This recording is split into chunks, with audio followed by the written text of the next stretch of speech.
बिस्मिल्लाहिर्रहमानिर्रहीम। बच्चों, आज जो टॉपिक है वो बेटा nature of excretive product to habitat. जो एनिमल्स हैं बच्चों, उनके हैबिटेट के लिहाज से उनमें कौन कौन सी एक्सक्रीटिव प्रोडक्ट बेटा बनती है। बेटा एनिमल्स में उनके हैबिटेट यानी कि मस्कन, रिहाइशगाह के लिहाज से उनमें कौन कौन से एक्सक्रीटिव प्रोडक्ट बेटा बनती हैं। तो वो जो कहते हैं आपसे, there are the following are nature of excretive product to habitat in the animal. Number 1, एक जो बच्चों एक्सक्रीटिव प्रोडक्ट बनती है एनिमल्स में, वो बेटा है ammonia. Found in the animals live in the hypotonic environment. यानी कि अमोनिया बच्चों उन एनिमल्स में बनेगा जो कहाँ पे रहते हैं, हाइपोटोनिक एनवायरनमेंट के अंदर। हाइपोटोनिक बेटा, हाइपो क्या होता है, लो या लेस। क्या चीज बच्चों लो लेस होगी, साल्ट्स। ऐसा एनवायरनमेंट जिसके अंदर साल्ट्स कम हो और वाटर ज्यादा हो। यानी कि बेटा ऐसे एनवायरनमेंट के अंदर वाटर ज्यादा होगा तो वो क्या कहलाता है, हाइपोटोनिक एनवायरनमेंट। क्योंकि बेटा इन एनिमल्स को एक्सक्रीशन के लिए ज्यादा वाटर की जरूरत है, इसलिए ये हाइपोटोनिक एनवायरनमेंट के अंदर रहते हैं। ज्यादा वाटर बच्चों इनको मिलेगा तो फिर वो अमोनिया को डाइल्यूट करके अपने बॉडी से निकालेंगे। पहले बच्चों बात आ गई कि ये एनिमल्स कहाँ पर रहते हैं, हाइपोटोनिक एनवायरनमेंट में। तो उन एनिमल्स में अमोनिया एज एक्सक्रीटिव प्रोडक्ट बेटा निकलेगा। तो खुद जो अमोनिया है, this one is the highly toxic, बहुत ही जहरीला मवाद होता है। उसका अंदाजा इस बात से आप लगाएं कि 500 ml of water is required to eliminate only 1 gram of ammonia। 1 gram of ammonia को जिस्म से निकालने के लिए 500 ml ऑफ वाटर वो बच्चों चाहिए। यानी कि इतना ज्यादा पतला करके, डाइल्यूट करके फिर उसको बॉडी से निकाला जाएगा। ये बच्चों लाजमी तैयार करना कि इसके 1 ग्राम को निकालने के लिए 500 ml ऑफ वाटर वो चाहिए होता है। ये ऑब्जेक्टिव आएगा।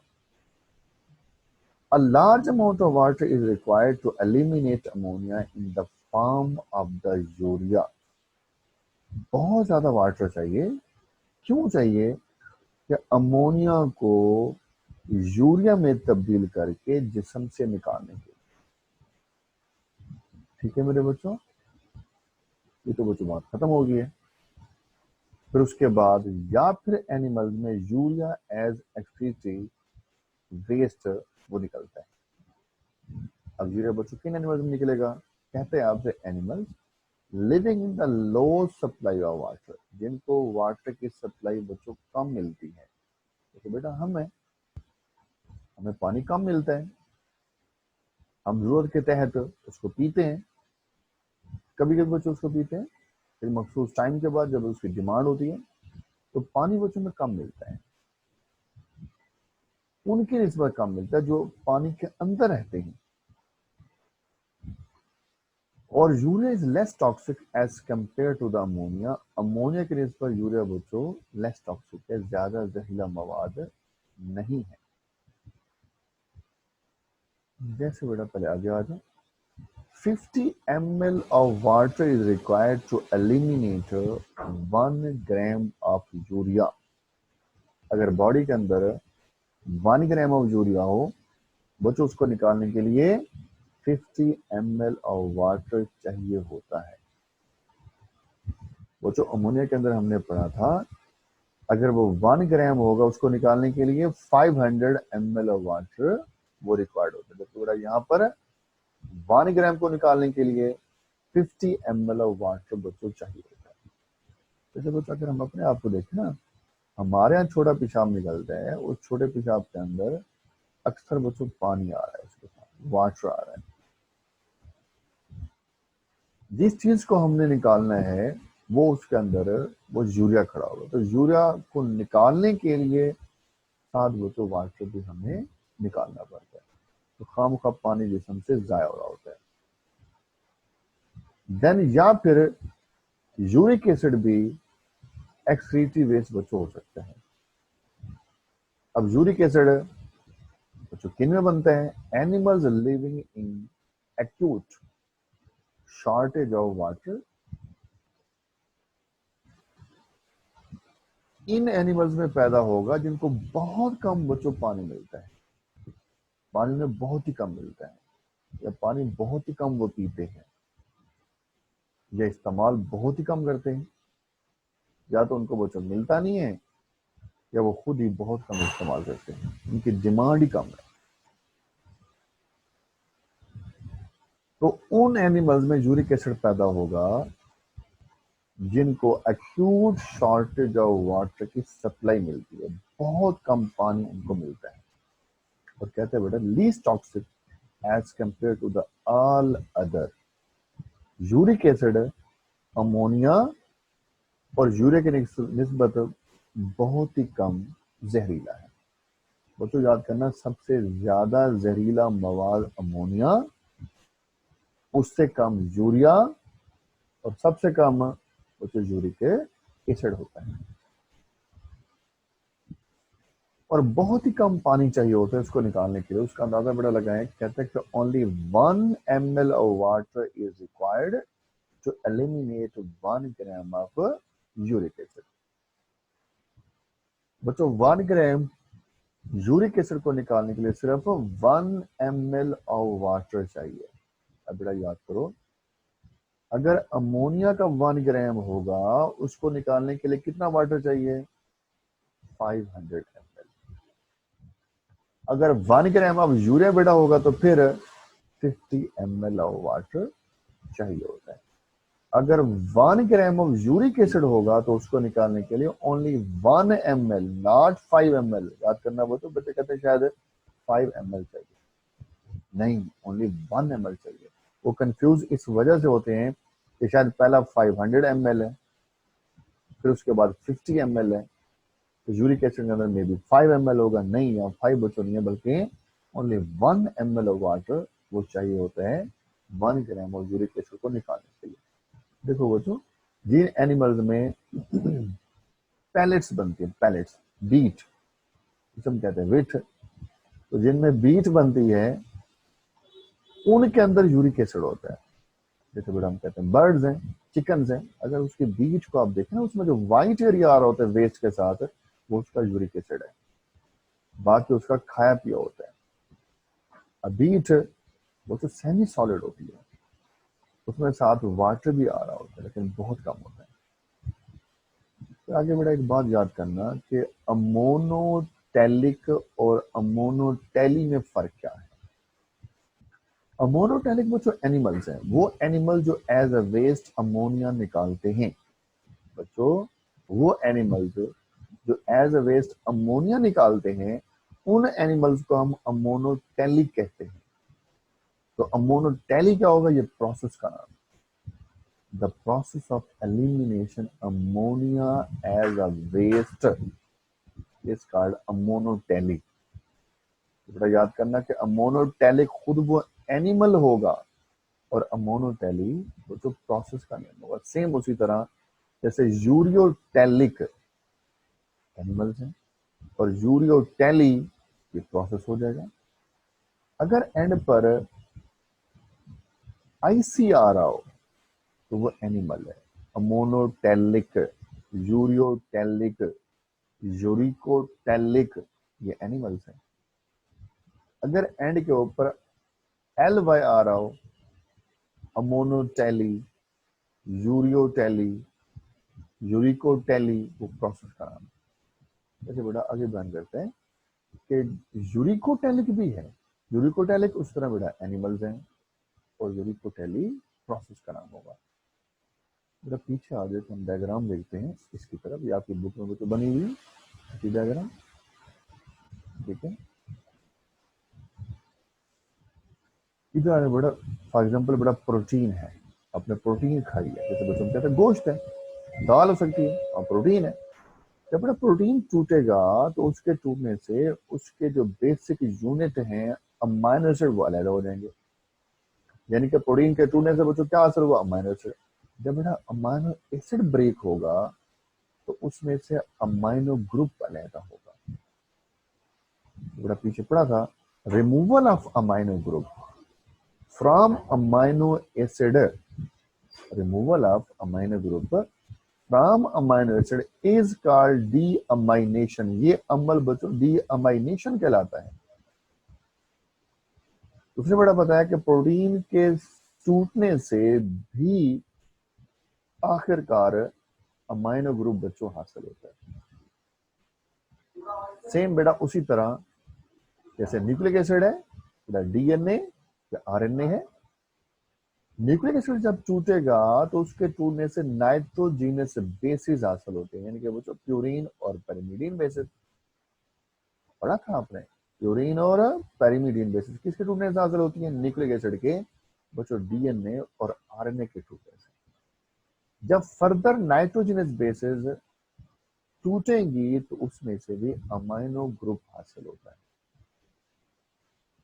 ये भी डीअमाइनेशन है बच्चों। डीअमाइनेशन का मतलब है, पढ़ा था पीछे बच्चों, डी मीन विदाउट या रिमूवल, अमाइन यानी कि amino group, removal of amino group is called डीअमाइनेशन।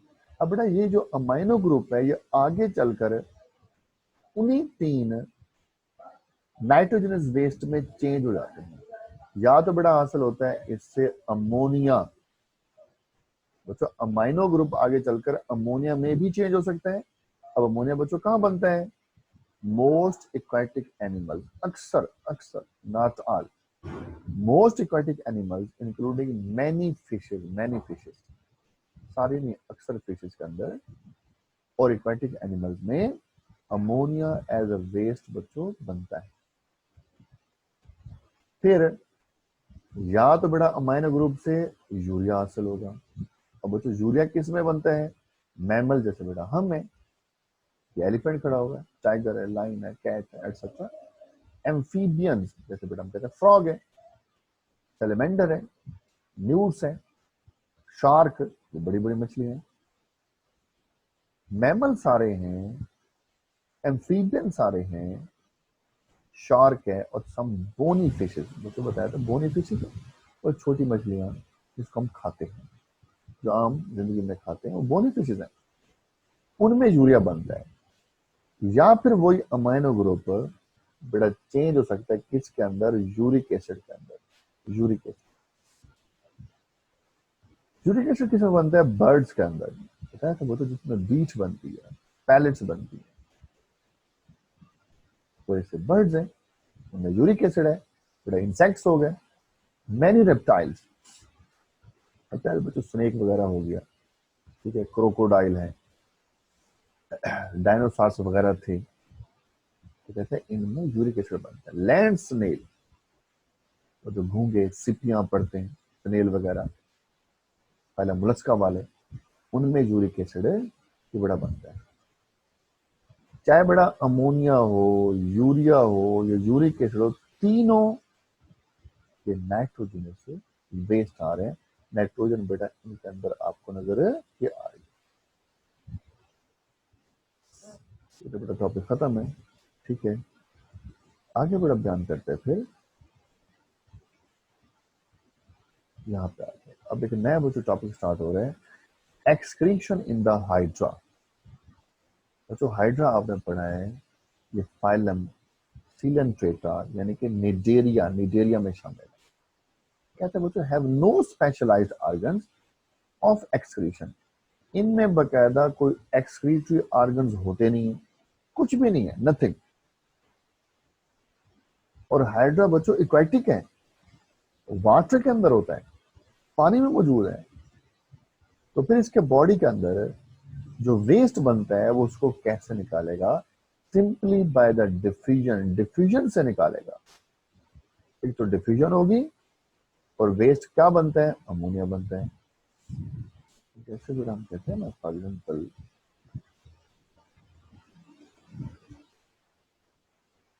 जैसे बेटा हम कहते हैं कि हाइड्रा बच्चों ऐसा होता है वैस लाइक गुलदान की तरह, ठीक है ना, ऐसे गुलदान की तरह है। फॉर एग्जाम्पल बच्चों उसकी बॉडी वॉल खड़ी हुई है, ये उसके बाहर का एरिया है, ये आउटर है बच्चों, इनर एरिया फॉर एग्जाम्पल ऐसे। तो बॉडी वॉल के आर पार ऐसे डिफ्यूजन होगी। जो अमोनिया बेटा बॉडी के अंदर खड़ा हुआ है वो इसकी बॉडी वॉल को डिफ्यूज करके सिंपली बाहर को आ जाएगा, डिफ्यूजन हो रही है। वरना बकायदा आर्गन्स ऑफ एक्सक्रीशन या कोई सिस्टम वगैरह कुछ भी नहीं है, नथिंग। सिंपली बॉडी वॉल के जरिए एक्सचेंज ऑफ गैसेस भी होते हैं और बॉडी वॉल के जरिए डिफ्यूजन से उसका नाइट्रोजनस बेस जो अमोनिया है बॉडी वॉल को क्रॉस करके ऐसे बेटा बाहर आ जाएगा। फिर नंबर 2 बेटा बयान करते हैं excretion in the plain area. जो बेटा प्लेन एरिया है हम कहते हैं इज अ फ्लैट वर्म, ये फ्लैट है, चपटा इसका जिस्म है, क्योंकि इसका ताल्लुक फाइलम प्लेटीहेल्मिन्थेस से। हैज ट्यूबुलर एक्सक्रीटरी सिस्टम, बेटा बुक में देखना उसने इसकी डायग्राम को दिया हुआ है और फिर इसके बॉडी के अंदर साइडों पर बहुत सारी ऐसे नालियां बनाई जा रही हैं, ट्यूबें बनाई जा रही हैं, ब्रांचें बनाई जा रही हैं। तो ट्यूबुलर एक्सक्रीटरी सिस्टम है और नाम बेटा उन ब्रांचेस का, ट्यूब्स का protonephridium. Protonephridium are the organ of excretion in the planaria. आगे बेटा बयान करते हैं कि प्रोटोनेफ्रीडियम क्या है। बेटा उर्फे आम में वैसे हम कहते हैं कि इसका दूसरा नाम फ्लेम सेल है। क्या बड़ा नाम है इसका? Flame cell. मतलब थोड़ा सा बच्चों फर्क है सही। फर्क बेटा ये है, पढ़ाएगा आपको तो गौर करो। A network of closed tubules without internal opening। अगर पूछे ना आपसे कि व्हाट इज प्रोटोनेफ्रीडियम, आपने कहना है a network of closed tubules। नालियां वो ऐसे फिंगर लाइक, ट्यूब है ये, और यहाँ से बच्चों ऐसे बंद होती हैं। ये नालियां बच्चों यहाँ से बंद है, क्लोज ट्यूब्यूल्स हैं, और विदाउट बच्चों ओपनिंग है, ऐसे विदाउट बच्चों उसको, हाँ विदाउट इंटरनल ओपनिंग है। एक्सटर्नल बच्चों ओपनिंग होती है इसकी, एक्सटर्नल बच्चों है, यानी कि बॉडी के बाहर तो सुराख है जहां से उसका वेस्ट उसके जिस्म से बाहर आएगा, लेकिन अंदर अंदर ऐसे जो बच्चों नालियां सी खड़ी हुई हैं यहाँ से क्लोज है, क्लोज ट्यूब्यूल्स है, क्लोज है। तो without internal opening, internal opening बच्चों नहीं है, एक्सटर्नल ओपनिंग है कि नालियां ऐसे बच्चों बाहर खुलती हैं जाकर, जहां से वेस्ट उसके जिस्म से बाहर आ जाएगा। तो tubular system separate through out the body, ऐसी ब्रांचेज, ऐसी नालियां पूरे बॉडी के अंदर उसके फैली होती हैं। तो बेटा डायग्राम में जाकर चेक करना, वो आपको दिखा रहा है, बहुत सारी ब्रांचेज फैली हुई हैं प्लेन एरिया के अंदर। Branches are capped by the flame cell. हाँ, उन ब्रांचेज की टिप के ऊपर वहां पर फ्लेम सेल लगे होते हैं, यानी कि वो तो ट्यूबुलर सिस्टम प्रोटोनेफ्रीडियम है, और उन ट्यूब्स के एंड के ऊपर बच्चों याद करना, ट्यूब्स के एंड के ऊपर क्या लगे होते हैं? फ्लेम सेल होते हैं। फ्लेम सेल असल में ऑर्गन ऑफ एक्सक्रीशन है, सेल है, सिंगल सेल होता है, सेल जो है बच्चों। और डायग्राम बेटा बनाते बुक में देख लेना। Each flame cell has a tuft cilia. वो जो फ्लेम सेल खड़ा हुआ है उसके सेंटर में, उसके साइटोप्लाज्म में, सेल जो बच्चों है, तो उसके सेल में साइटोप्लाज्म में टफ सीलिया, सीलिया का बच्चों गुच्छा लगा होता है। Beating like flickering flame of candle.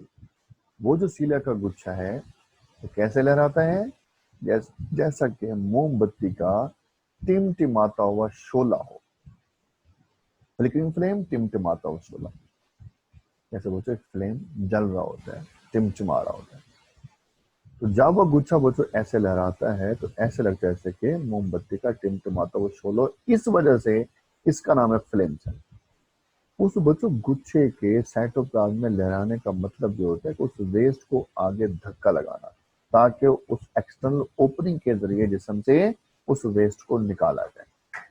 तो बच्चों सीलिया का गुच्छा क्यों लगा होता है? उस वेस्ट को धक्का लगाने के लिए। बीटिंग या लैशिंग ऑफ सीलिया प्रोपेल्स, धक्का लगाता है the waste into the tubular system, वो ट्यूबुलर सिस्टम उसको धक्का लगाएगा और वहां से बच्चों वो वेस्ट उसके बॉडी से बाहर आ जाएगा।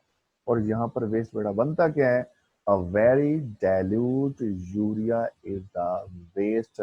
बच्चों प्लेनेरिया में उसका वेस्ट क्या बनता है बच्चों, उसका यूरिया बनता है। तो बच्चों याद करना बेटा, हमने क्या कहा कि जो जो प्लेनेरिया है वो फ्लैट वर्म है, वहाँ ट्यूबुलर एक्सक्रीटरी सिस्टम वो क्या कहलाता है बच्चों, प्रोटोनेफ्रीडियम। फिर बच्चों प्रोटोनेफ्रीडियम होता क्या है, नेटवर्क ऑफ क्लोज ट्यूब्यूल्स, बंद नालियों के गुच्छे होते हैं, विद आउट इंटरनल ओपनिंग है, यानी कि बेटा इनकी इंटरनल ओपनिंग नहीं है, एक्सटर्नल ओपनिंग इनकी होती है। जो बच्चों एक्सटर्नल ओपनिंग है ना, याद करें उसका नाम बच्चों होता है नेफ्रीडियोपोर। क्या नाम होता है एक्सटर्नल ओपनिंग का, नेफ्रीडियोपोर। तो ट्यूबुलर सिस्टम बच्चों ऐसा आपको पूरे बॉडी के अंदर फैला नजर आएगा, उन ट्यूब्स के एंड के ऊपर, टिप के ऊपर आपको फ्लेम सेल नजर आते हैं। फिर एक फ्लेम सेल को देखा जाए, सेल जो है वो, तो उसके साइटोप्लाज्म में सीला का गुच्छा होता है, और वो गुच्छा ऐसे लहराता है जैसे कि मोमबत्ती का टिमटिमाता शोला हो।